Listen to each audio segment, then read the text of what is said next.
This is Vermont Edition. I'm Michaela Lafrac. Folks, we did it. We made it out of the rain and into the sun. I went on a bike ride yesterday from Burlington to South Hero, and I took a ride on the bike ferry on Lake Champlain, and the captain had this whole comedy bit where he was saying, "Hey, look in the sky. There's this big hot thing up there. You might not know what it is. It's the sun." I was so glad to see it. And once I got to South Hero, I had a delicious and I would say well-deserved meal. I'm going to tell you about it at the end of the hour during our check-in on the region's food scene with food editor Melissa Pasanen of 7 Days. We're also going to talk today with the outgoing executive director of the Vermont Progressive Party and hear about how the party has changed over the past decade. But first, joining us from Brattleboro is Vermont's sole representative to Congress, Becca Balint. She's a Democrat, currently in her second term. She was first elected in 2022. She's a member of the House Judiciary Committee and the Budget Committee. Congresswoman, welcome back to the show. Congresswoman Balint, can you hear us? As we work to get her connected, I'll let you know that now when we do connect with Congresswoman Balint, you'll be able to call in and ask her your questions. Maybe there's something you want her to know about your community or what you need from your federal government. You can call in this hour at 800-639-2211. You can also send us an email to vermontedition@vermontpublic.org. In just a minute, when we connect with Congresswoman Becca Balint, we're going to be talking to her about the massive budget bill that the U.S. House of Representatives passed last week. It passed by just one vote. Every Democrat voted against it, including Congresswoman Balint. And now the bill is off to the Senate, where it's expected to be tweaked, but ultimately passed. Now, this could have a major effect on the entire country, including Vermont. Vermont is a place where many Vermonters rely heavily on Medicaid to access medical care. This new bill would expand the work requirements for Medicaid and also change a lot about how that program works. I am hearing that we are going to be reconnecting with Congresswoman Balint a little bit later in the hour, so we're switching some things around. We are first now going to speak with the outgoing head of the Vermont Progressive Party, that is Josh Wronski. He's been in his position for nearly a decade, and he's going to be stepping down at the beginning of July. And he joins us now a little bit earlier in the hour than we were expecting. Josh, thank you for your flexibility and for being here on Vermont Edition. Of course. Yeah. Thanks so much for having me on. And, being in this position, I've learned to be very flexible in everything I do. So it's never a problem. Well, we're also going to ask you to be your own producer right now, too. If I could have you scooch that microphone so it's pointing towards you. And listeners are getting a kind of behind the scenes look at a exciting day at Vermont Edition. This is live radio, folks. We'll be hoping to connect with Congresswoman Balint a little bit later in the hour. Josh Wronski, let's talk about the Progressive Party and how it's changed over the last decade. So you've been there for 9 years now. What are some of the accomplishments that you are most proud of from the party or from its legislators in the Vermont House or Senate? Yeah, there's so much. When I started with the party back in 2016, we had never elected a progressive/Democrat to statewide office. And we elected David Zuckerman to the lieutenant governor's office and kind of broke that ceiling in the first year that I was there. When I started, we spent many, many years trying to rebuild our base in Burlington and bring a progressive mayor back to lead that city. And we were able to do that just in the last 2 years. And that's been incredibly exciting to see. As a party director, some of the stuff I'm really excited that we've accomplished has to do with just the way the structure of the organization happens. And, a few things, we've doubled the party finances since I came on, which, we don't take any corporate campaign contributions at all. So that's always been a struggle. And, we're one of the most hardest working parties in Vermont, and fully grassroots funded. So that's just the number of individual donors has increased, or did you get some large donations? How did you increase those coffers? Yeah, it's been a combo. I think it's just been getting out there, and people see the value of the work that we're doing. It's about almost half of our donations are monthly. Small monthly donors, $5, $10, $15, $20 a month. So that's a huge percentage of what the money that we bring in to fund our political program. But yeah, also certainly, we brought in money from some larger individual donations, but it's been really a grind in terms of, you have lower campaign finance limits in Vermont than you would for like a nonprofit or something like that. And we also, as I said, don't take any corporate campaign donations. So we don't have that pool of money to draw from. So we're totally reliant on people who, are giving us $20 a month to fund our program. So yeah, we've done that. We've built new committees on organizing and elections. We've gotten out there. One of the things I'm most proud of that we've accomplished is all the young people that have been involved since I started. And when I started, I was 26 years old, and I would frequently be the oldest person or the youngest person in the room whenever I would go to a party meeting. And today I'm like right in the middle. We have tons of people who are in college or even high school, or the whole range of ages, and that's been really exciting to see. And some of the people that I first met when they were college students are now sitting in office, and I feel really confident that that wave of people that got involved when I was in this role is going to carry the torch forward for the next decade. So that's incredibly great to see. Yeah. So there's this wave of enthusiasm for the Progressive Party and its goals that you're describing. But in the last election, we also saw this rightward shift in state elections. And Republicans gained seats in both chambers and eliminated the Democrats' supermajority. I'm wondering if you could talk a bit about why you think that shift occurred, and if there were perhaps any missed opportunities amongst both Democrats and progressives. Yeah, absolutely. I don't necessarily consider the last election a conservative shift. I think certainly more Republicans got elected, and that impacted both Democrats and progressives. What we heard was the number one issue that voters brought up again and again and again was affordability, specifically property taxes, the cost of living. And progressives have been raising this issue for decades. We've brought up eliminating the property tax entirely and replacing it with an income tax. We brought up issues like the fact that Vermont has the second highest rate of second home ownership in the country, and potentially taxing those homes a little bit more to pay for our education system and also lower taxes on working families in this state. So I think progressives kind of got swept up in some of the anti-democratic wave that happened in the last election. And it was very hard for us to break through with our message of progressive taxation and actual solutions to the affordability crisis. But I think, what's happening now is people are just fed up with both Republicans and Democrats, I think, in this state. The proposals we're seeing out of Governor Phil Scott are not going to make things better for the average Vermonter.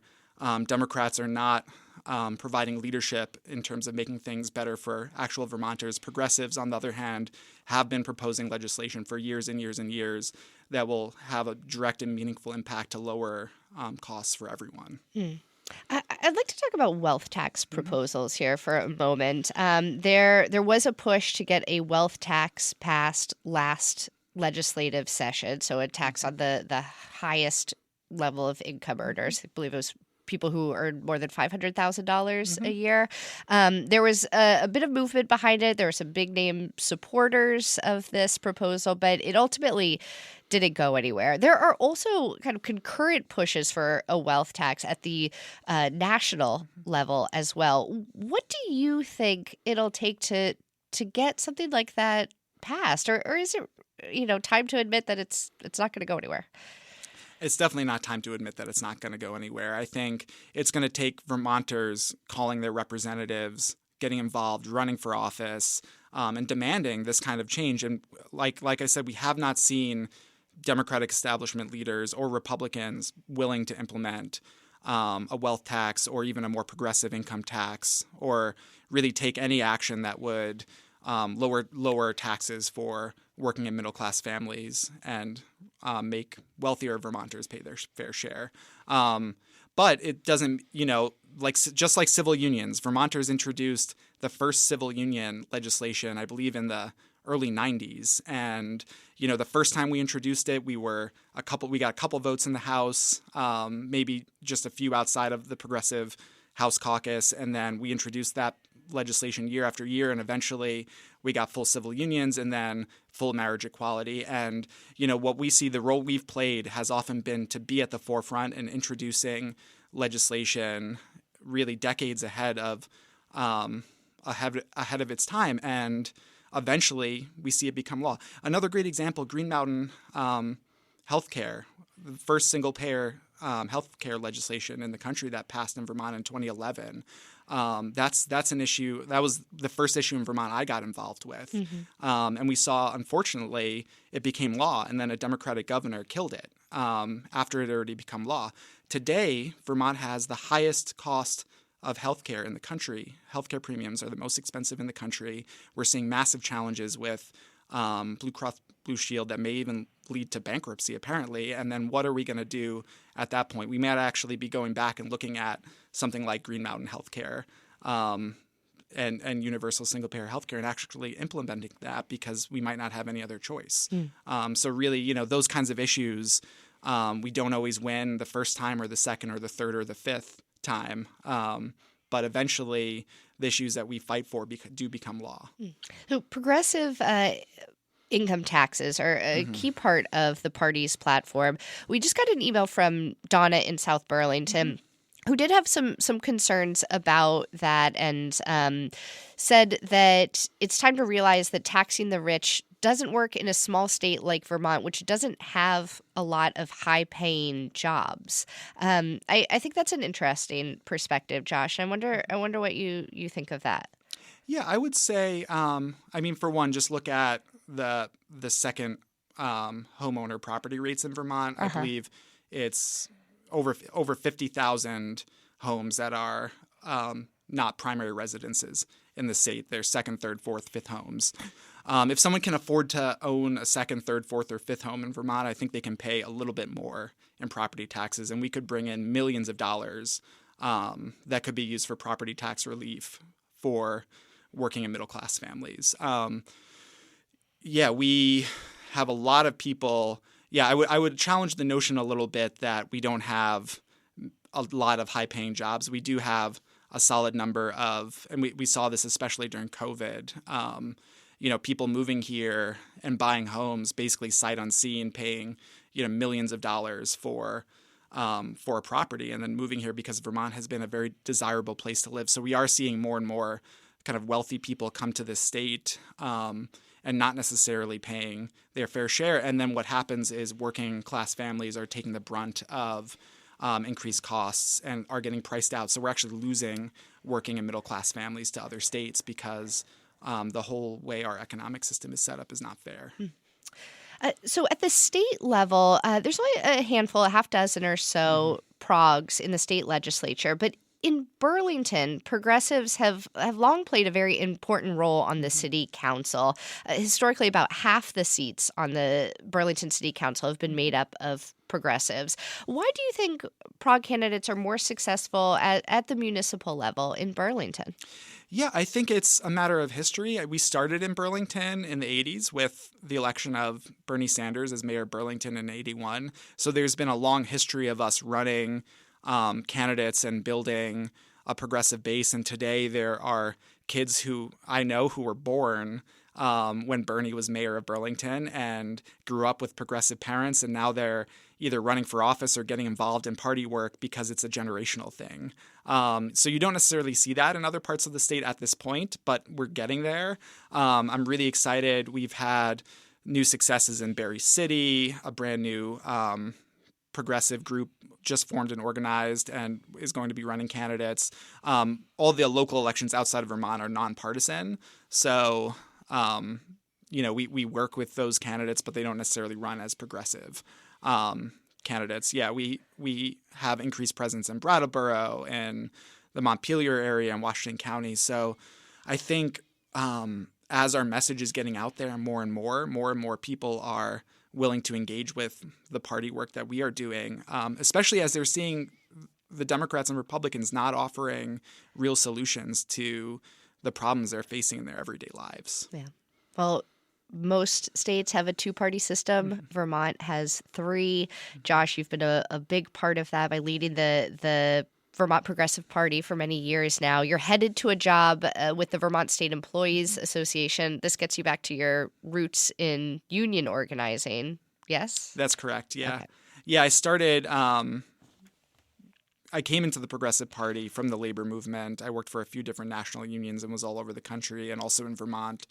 And, when I took this job, I thought, I'll do this for 2 or 3 years because the labor movement was always kind of where my heart has been. And I took the job with the Progressive Party because we are so connected to labor and building worker power. And it's so important. And, over the past year, as I've seen more and more challenges with AI and automation, and it feels like our entire economy is being restructured. And also there's a more powerful and more militant labor movement popping up all around the country with new workers being organized. I've kind of been called back to it. And, it's felt that I've kind of accomplished much of what I set out to do. And we're heading into a point where things are slowing down a little bit. We won't have another election for a year. So this felt like a good time to kind of make that jump back to doing labor organizing work. Well, next time we do a show on the topic, I'm sure we'll be giving you a call. Perfect. Josh Wronski is the outgoing head of the Vermont Progressive Party. Josh, it's been a pleasure. Thank you. Thanks so much. Yeah, really appreciate it. We're going to take a short break here. When we come back, we will speak with U.S. Congresswoman Becca Balint. This is Vermont Edition. Stay with us. Welcome back to Vermont Edition. I'm Michaela Lefrak. Joining us now from Brattleboro is Vermont's sole representative to Congress, Becca Balint. She's a Democrat currently in her second term. Congresswoman Balint, thank you so much for joining us. You're welcome. Thank you so much for having me, Michaela. Always great to talk with you. Yes, and I appreciate you reworking your connection and waiting on the line with us. I'm sure you have nothing else on your plate today. You were probably pretty bored. It's all fine. So. It's all fine. I'm glad it worked out that we could connect. Me too. So let's talk about this big, beautiful bill that House Republicans passed last week. The final vote was 215 to 214. You voted against it, as did every Democrat in the House. Why did you vote against it? I was deeply concerned about the cuts to Medicaid, which, of course, for so many Vermonters is insurance.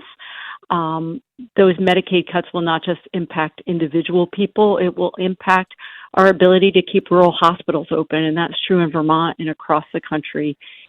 And it was also the largest cut to food assistance programs, the programs that people know as SNAP.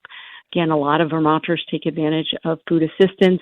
It is not a generous program. We're talking about $6 a day, $2 per meal. And I just could not morally, consciously, with my conscience, make cuts to people's insurance and their food benefits to pay for tax breaks to billionaire donors like Elon Musk. And the other piece that I want people to understand here is that because they also added, they being the Republicans, added trillions and trillions of dollars to the national debt. This from people who often call themselves deficit hawks.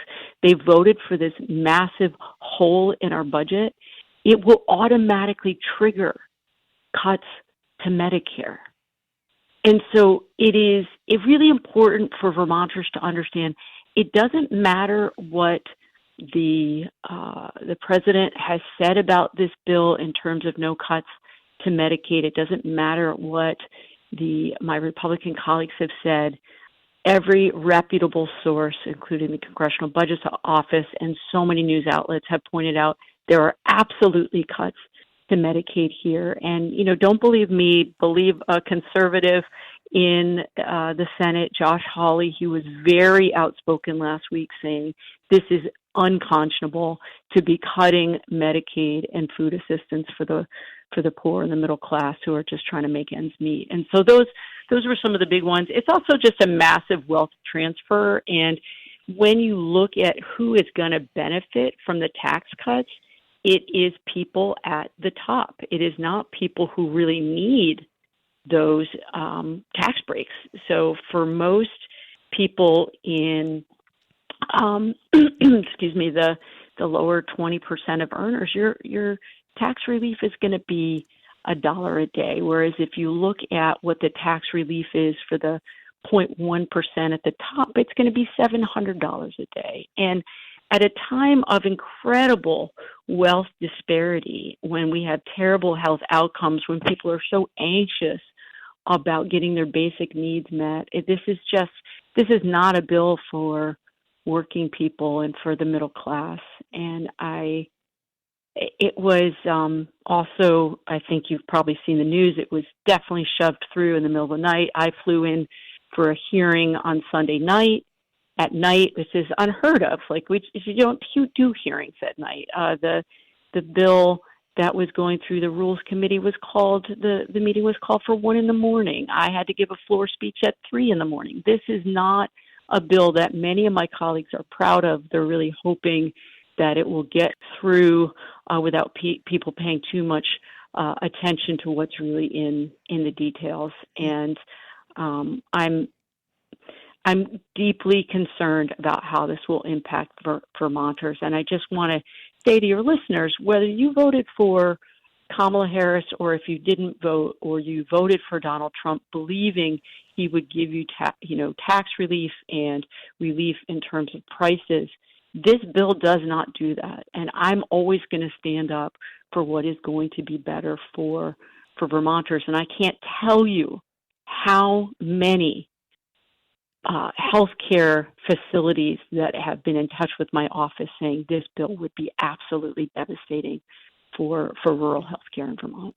Well, we have a question about this bill from Carl in St. Johnsbury. Carl, you're on the air with Congresswoman Balint. Go ahead.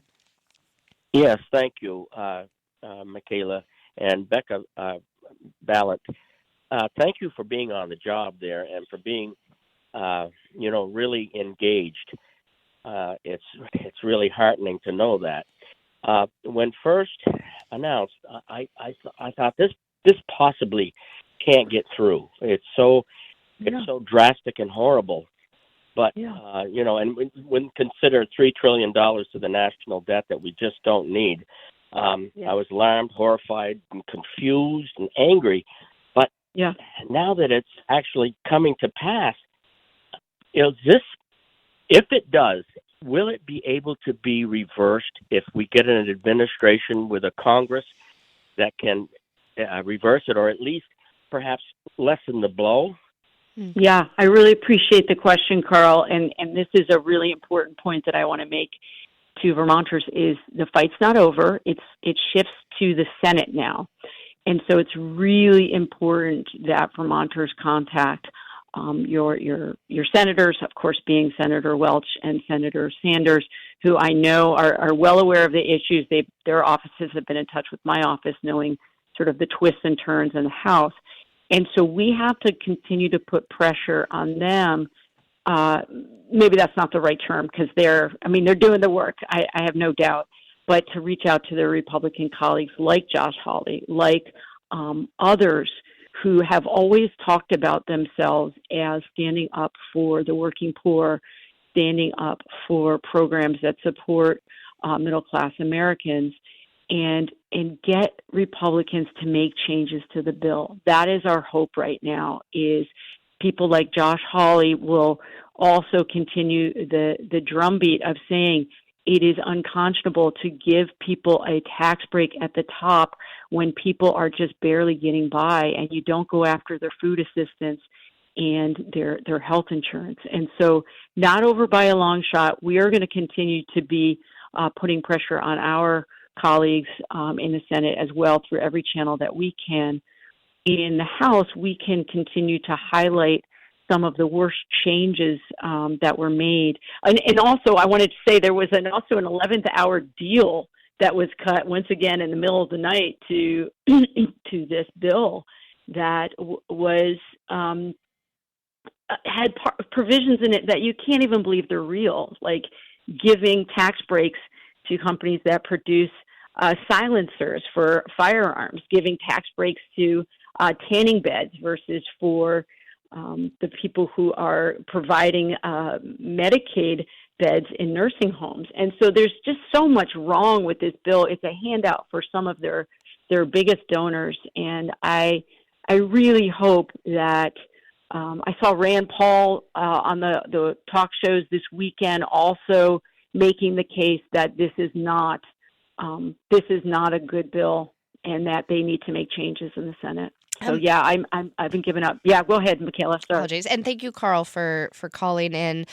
We've talked a lot on Vermont Edition recently, Congresswoman, about the possible cuts to Medicaid and generally the very tenuous position that Vermont's healthcare system is in. As you mentioned, this bill includes several proposed changes to Medicaid, including this new work requirement. It would require childless adults without disabilities to work 80 hours a month at least to qualify for Medicaid benefits. This has been a much debated topic, and I'm wondering what your opinion is on this requirement.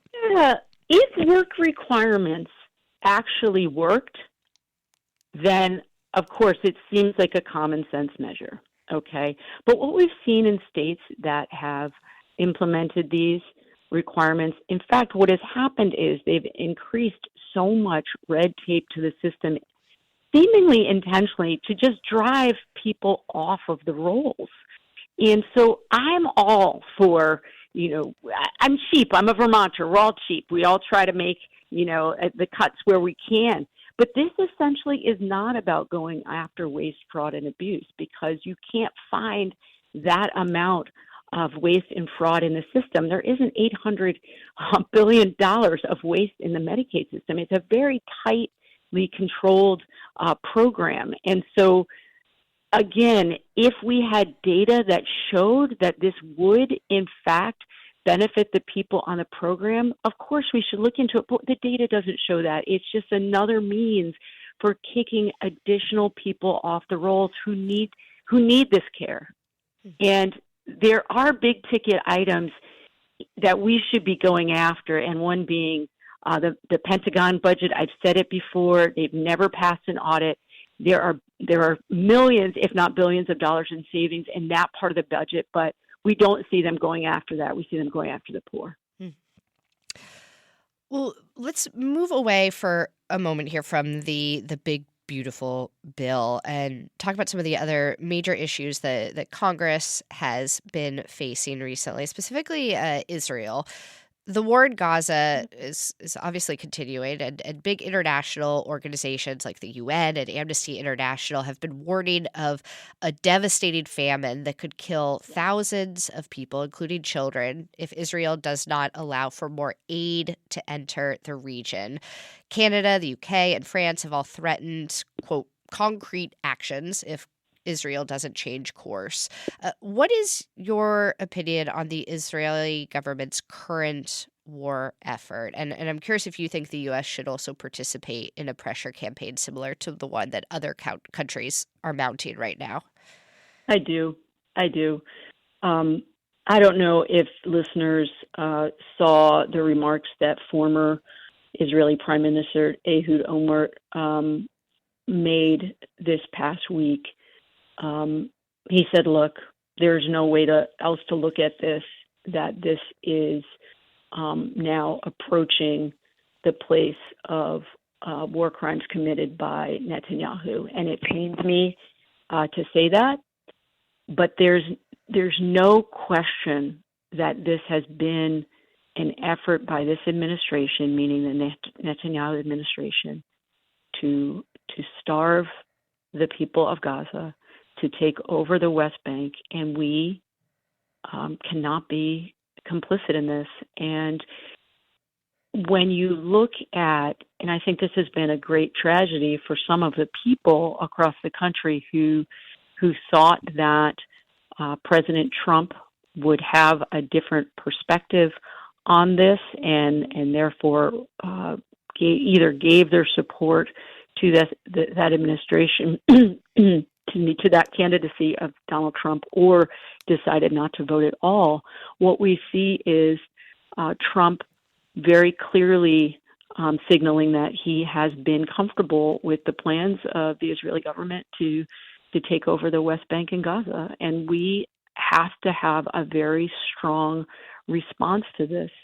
And, I will give Vermonters sort of a sneak peek at what is coming when I get back to D.C., but I and other progressive Jewish members of Congress have signed on to a bill to withhold additional offensive weapons from Israel. We don't have many levers right now.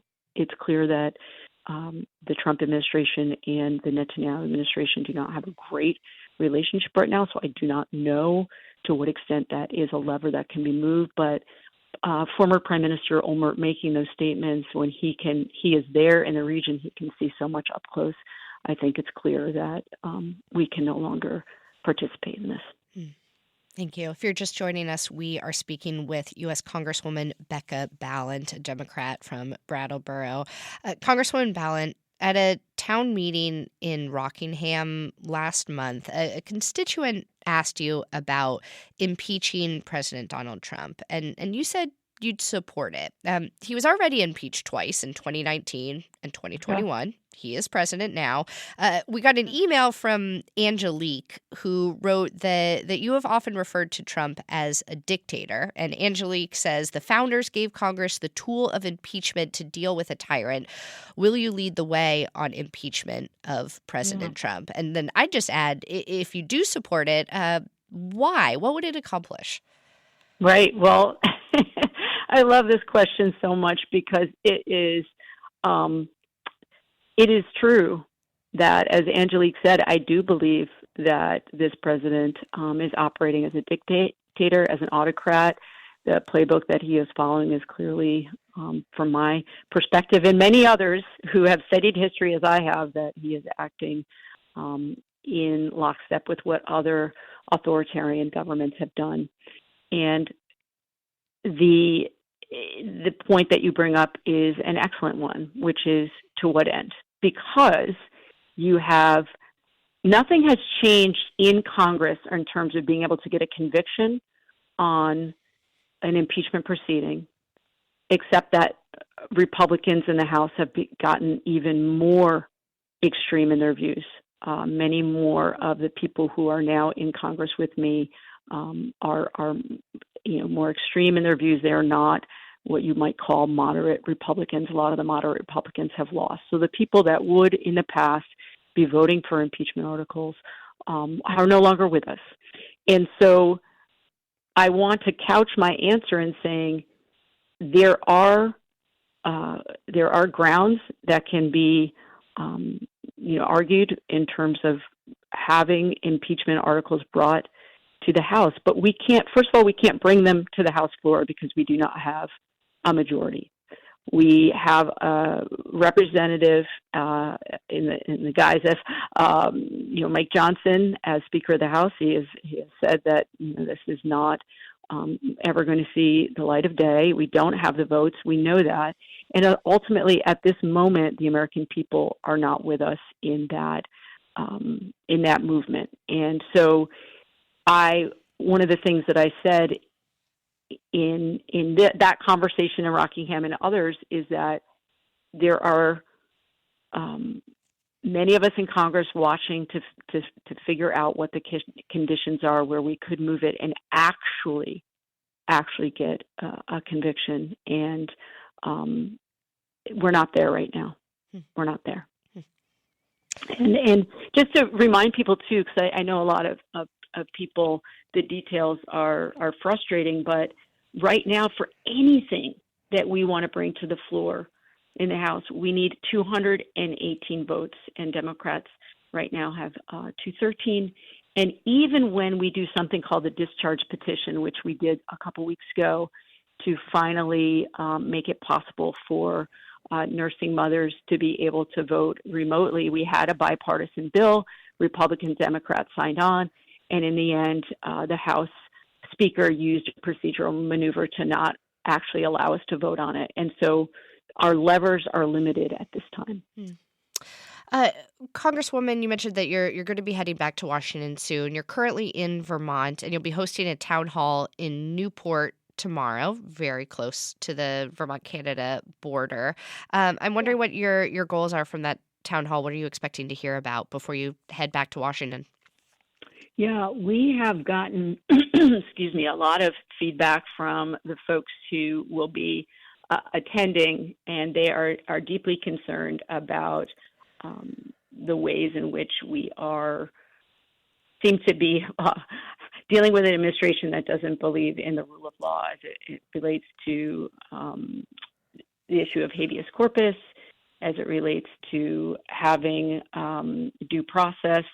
And specifically to that region, a lot of people are not just concerned about trade with Canada and how this trade war with Canada is impacting us in our small businesses and in our pocketbooks, but people are deeply concerned about the relationships that we have, both friends and family across the border, with folks in Quebec and generally with people in Canada. And I think that's been incredibly painful. I heard that when I was up also in Island Pond and in Johnson some weeks ago, that this is very personal for Vermonters.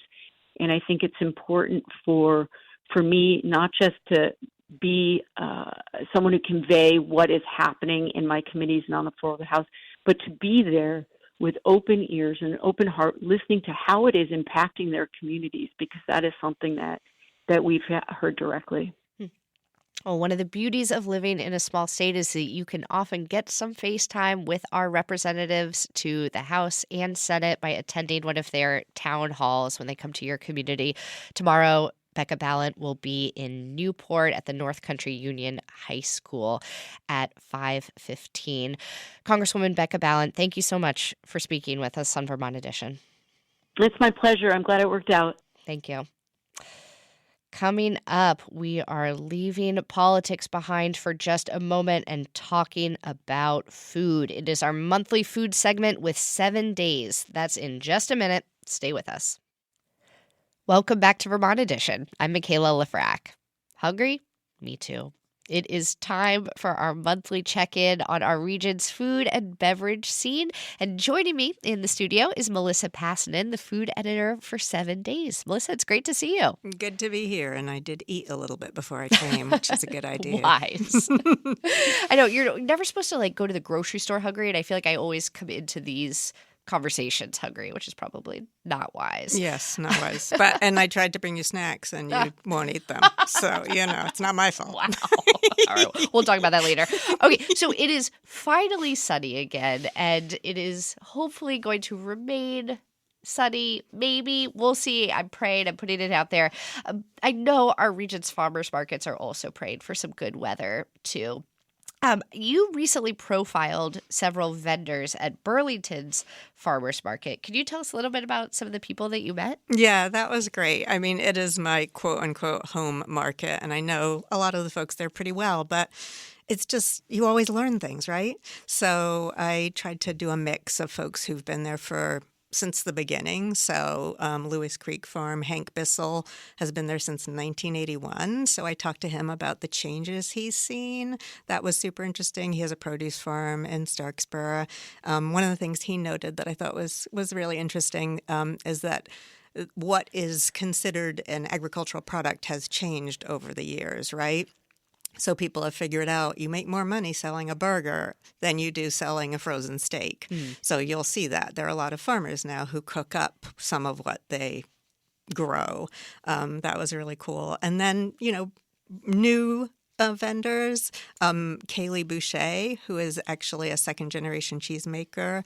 So Boucher Family Farm, Green Mountain Blue Cheese. Her aunt and uncle started the cheese business as a way to help diversify their dairy farm. They're still shipping milk up in Highgate Center. And she grew up coming for summers to the farm and working with her uncle. She just had such a sweet quote, working with Dan, going with him. She said working in quotes when she was like 7 or 8, him waking her up to go out and milk the cows. And she said, I wasn't really doing anything, but he made me feel included. And then she grew up and studied sustainable agriculture in college in Massachusetts. And then they stopped making cheese during the pandemic, and everyone said, Kayla, you should help them start again. And so now she's brought them back to the market, which is just wonderful. Wow. Every person obviously has a story, but even though I think I know the stories of a lot of these folks, and I just was really fun to share. There's a young couple who have started a mushroom farm, and they're just really, really fun madcap mushrooms. And they told me about how when he started growing mushrooms, they were living in a tiny house, and they said the mushrooms just took over every surface. And Lindsay, the wife of the couple, Blake said, Lindsay said, you got to stop growing mushrooms in here. We're going to turn into mushrooms. Sounds like something out of Lord of the Rings or a fairy tale. Anyway, and then there are so many wonderful farmers markets. Yeah. I mean, everybody has. I did a list. There's one for every day of the week. Wow. In Chittenden County. We did let ourselves just jump over to Bristol for Mondays. There aren't too many on Mondays. But, around the state, some of my favorite ones I've visited over the years. Rutland is a really great one, not seasonal to now, but they were the first to do a year-round market too. Montpelier obviously is amazing. Brattleboro has a great market. And I actually just got a press release that Royalton has brought back their farmers market. Oh, great. Which is really nice. And they have, sounds like a great range of small farms there. It's every other Sunday beginning June 1st. And I've written about, they have Moon and Stars who make really great heirloom corn products. So they're apparently serving warm food brunch. So if one is down in that area, that sounds like a great place to go. Oh, wow. That's great. You've also reported recently on a number of restaurants that are bringing this whole melange of global flavors to the Burlington region. Could you tell us about some of your favorite new restaurants in that sphere? Yeah, I feel like when I first moved here well over 30 years ago, there was not a lot of global food. And we have such an amazing array now. So folks from the White River area will know the Cappadocia Cafe, which is down there, which is amazing. They have a beautiful oven, and they're making really cool Turkish food. It's the Oktay family who owned Istanbul Kebab House in Burlington, which closed, sadly. Right around the time they opened on Church Street, Cappadocia Bistro, which is similar to the one they have in White River. So really very cool flatbreads. They're sort of canoe-shaped pide, the open-faced ones. And then they have something new there that I haven't yet tried. I've tried some of the other things. They have something called kumpir, which are basically loaded baked potatoes. Yes. And it's really cool to see. I've seen the bar. So they're getting going on Church Street. And then just opened a few days ago another from that sort of the Middle Eastern part of the world, a trio of young men from Egypt, Iraq, and Morocco have opened something called Nomads. It's in the space that is best known as Big Daddy's on Lower Church Street. And they, like everyone downtown, I don't want to be a broken record, can use everyone's support. It's just really challenging down there with the construction, et cetera. So they are doing shawarma and falafel and all that kind of thing. And they're serving shawarma, I've never heard of this, on a bun instead of, wrapped in a pita or with rice, because apparently that's how it's done in Egypt, which is where one of the owners is from. So again, you learn always things. And they're doing late night hours for any readers who are late night. I mean, readers, listeners. Hello, I'm used to talking to readers. And I think they're also doing, in case you miss your fair food, they're doing some American classics like deep fried Oreos. Yes. I think at late night, maybe that is. I was just dreaming about fair food yesterday. So there you can go. And then I wrote a feature recently about Dunwoody Korean in Winooski. Really impressive young woman, and her brother, Summer and Khoi Kao, who are actually originally from Vietnam, but Summer, very, very smart young woman. She saw an opportunity for Korean food, which we really don't have here now. And she opened originally on Williston Road, really just takeout, and then has made a really beautiful space in Winooski across from the Champlain Mill. Is that right? Yeah. And opened in mid-March. And she has very, the classic, very crispy, heavily sticky sauced Korean-style wings. And one of my favorites is japchae noodles, the kind of glass noodles that are made with sweet potato. And I had those with veggies, lots of really colorful, delicious veggies. And also really love her very crispy, thin-skinned mandu dumplings, which are fried, crisp on the outside. Oh, that sounds delicious. I love all things crispy. Oh, she also does great cocktails. Spice for the soul with ginger and lemon and everything. She uses soju, which is a traditional Korean liquor, in a lot of them. So that is a really good one. So in the time we have left, I would love to talk about at least one of your favorite meals that you've had recently with a focus on spring ingredients, fresh ingredients. Mine is going to be a bit of a stretch when you talk fresh, but I think it counts.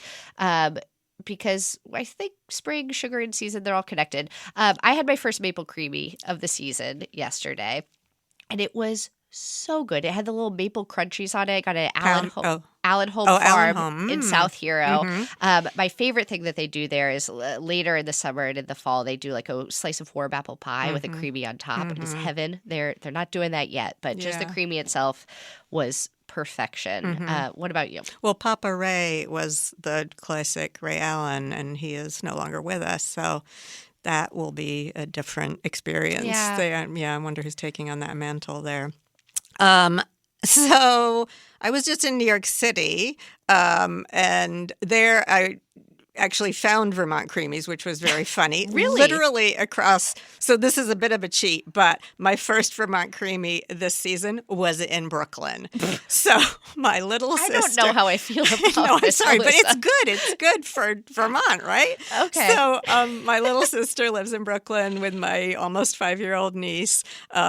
She told me she's 4 7/9 or something. Anyway, and literally across the street, this really good pizza place opened, and they texted me and said, they have Vermont Creamies, and they do indeed. They have Kingdom Creamery of Vermont Creamies. Wow. In Brooklyn. Okay. So that was actually my first Vermont good to hear that it's coming. It's product from Vermont. Yes. Great. Yes. As long as we get the recognition, the shout out. Yeah. And then I did have an amazing dish of Pamukkala asparagus at Fancy's this weekend in the Old North End, one of my fave restaurants. He is just a magician with seasonal everything, but he puts popcorn on it. It's just and this amazing tahini dressing. It's just beautiful.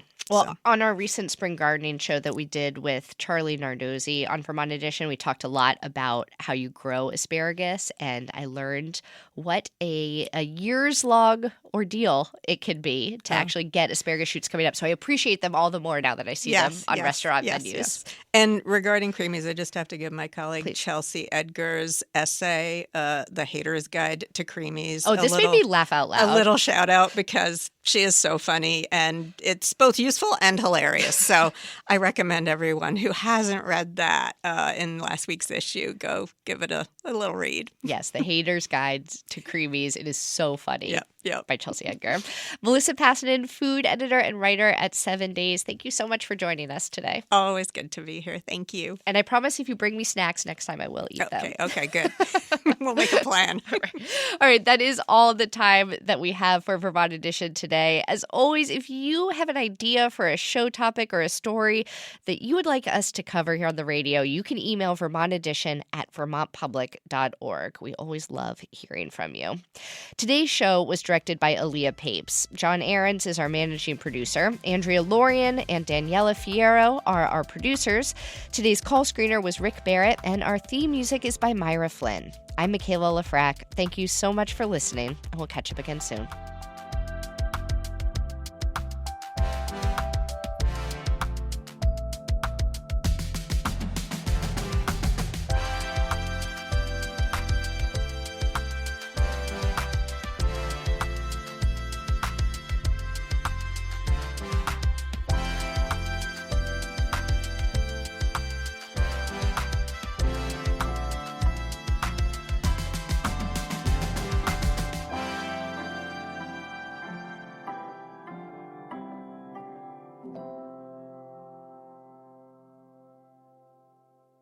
The Afghan Women of Brattleboro is a new podcast presented by Vermont Public.